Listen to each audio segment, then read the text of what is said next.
All right, here's a little maintenance tip after I sharpen your knives. So this right here, this is a honing rod or a honing steel. And this is really just to maintain the sharpness of your knife.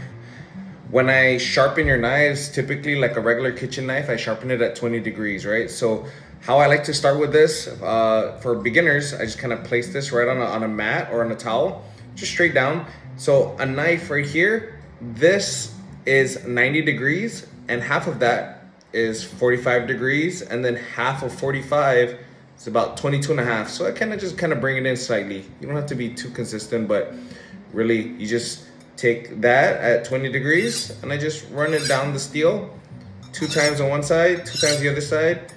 And after every use, I do this about 10 times, 5 times on each side, just depending on the usage. And then you get the edge back. So what happens when you use your knife, after I sharpen your knife, your edge is like this. It's sharp. It's sharp. After you use it, what happens is the edges, it'll roll over slightly like so. And then you think it's dull, and then you call me up and then you need to sharpen, when really you don't need me to sharpen it again.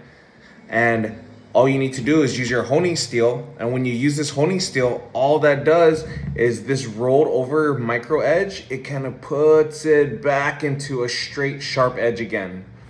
Maybe depending on use, after 2 months or 3 months or 6 months, this sharp edge turns like this, and then this is when it becomes dull, and this doesn't work as much anymore. And you start putting a lot of pressure on this thing, you start damaging your knife and you start damaging your honing steel. So don't even put a lot of pressure when you're doing this. 90,